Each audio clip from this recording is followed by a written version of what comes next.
আপনারা জানেন গত কিছুদিন ধরে আমাদের আরএমজি এবং নন আরএমজি উভয় ক্ষেত্রেই কিছু শ্রমিক অসন্তোষ দেখা দিচ্ছে এবং আমাদের শ্রমিকদের কিছু দাবি আছে।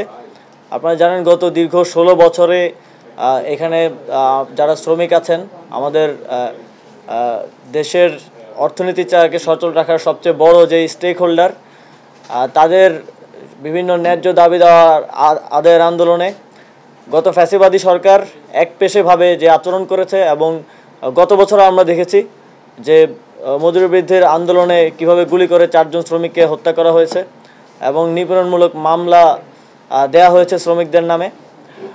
আমরা এই সরকার শ্রমিকদের ন্যায্য এবং আইনসঙ্গত সকল দাবি পূরণে শ্রমিকদের পক্ষ থেকে কাজ করতে বদ্ধপরিকর। 2023 সালে মজুরি আন্দোলনে শ্রমিকদেরকে নিপীড়নমূলক এবং মিথ্যা যেসব মামলা দেওয়া হয়েছিল সেসব মামলাগুলো তুলে নেওয়ার ব্যাপারে আইন মন্ত্রণালয়ের সাথে আমাদের আলোচনা হচ্ছে। সেই মামলাগুলো খুব দ্রুত সময়ের মধ্যে তুলে নেওয়ার জন্য যথাযথ ব্যবস্থা গ্রহণ করা হবে।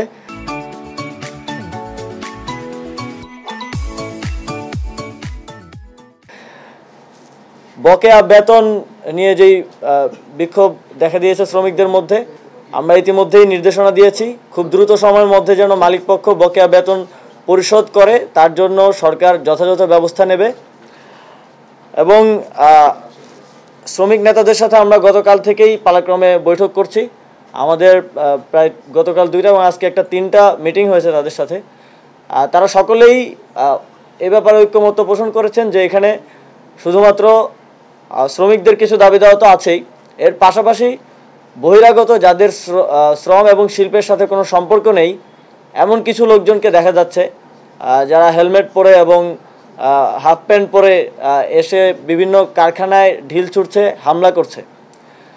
তো আমরা স্পষ্টভাবে বলতে চাই যে এ ধরনের যারা দুষ্কৃতিকারী এবং বহিরাগতরা এসে দেশের শিল্প ধ্বংসের মতো পায়তারা এবং ষড়যন্ত্র করছে তাদের বিরুদ্ধে সরকার কঠোর ব্যবস্থা নেবে। শ্রমিকদের যেই ন্যায্য দাবি দেওয়া আছে সেগুলোর বিষয়ে আমরা আলোচনা করছি শ্রমিক নেতৃবৃন্দের সাথে এবং ভবিষ্যতেও যেগুলো তাদের লং টার্ম দাবি দেওয়া আছে সেগুলো সমাধানের ব্যাপারে আমরা তাদের সাথে কাজ করে যাব। কিন্তু যারা ষড়যন্ত্র করছে এবং দুষ্কৃতিকারী যারা আছে যাদেরকে চিহ্নিত করা গেছে, শ্রমিক নেতৃবৃন্দ এক্ষেত্রে একমত হয়েছেন এবং আমাদের কাছেও তথ্য আছে, তাদের বিরুদ্ধে সরকার কঠোর ব্যবস্থা নেবে।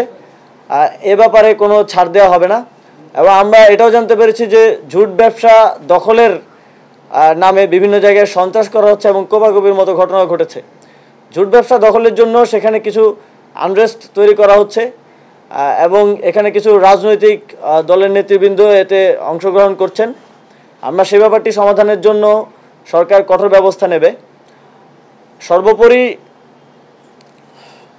সর্বোপরি আমরা বলতে চাই যে শ্রমিকরা হচ্ছেন আমাদের দেশের প্রায় 7,30,00,000 শ্রমিক আছেন। তাদের কাজের মাধ্যমেই, তাদের শ্রমের মাধ্যমেই আমাদের অর্থনীতির চাকা সচল আছে। আপনারা জানেন গত ফ্যাসিবাদী সরকারের আমলে লাখ লাখ কোটি টাকা এ দেশ থেকে পাচার হয়েছে, অনেক দুর্নীতি হয়েছে, তারপরেও দেশের অর্থনীতি এখন পর্যন্ত সচল অবস্থায় আছে। আমাদের আরএমজি এবং নন আরএমজি সেক্টরের যে শ্রমিকরা কাজ করে যাচ্ছেন এবং এই শিল্পের বিকশিত হয়ে থাকার কারণে এখন নানা ধরনের ষড়যন্ত্র করে শ্রমিক বিক্ষোভকে উস্কে দিয়ে এবং এর মধ্যে বহিরাগতরা অনুপ্রবেশ করে আমাদের এই বাজার দখলের এক ধরনের পায়তারা চলছে। আমরা এটিকে কঠোর হস্তে দমন করব। একই সাথে শ্রমিকদের যেসব ন্যায্য এবং আইনসঙ্গত দাবি আছে সেগুলো পূরণেও এই সরকার কাজ করবে। কোনোভাবেই আমাদের যেই শিল্প রয়েছে সেই শিল্পকে আঘাত করার মতো কোনো ঘটনা যাতে না ঘটে, এক্ষেত্রে শ্রমিক ভাইদেরকেও অনুরোধ করব আপনারা সতর্ক থাকবেন।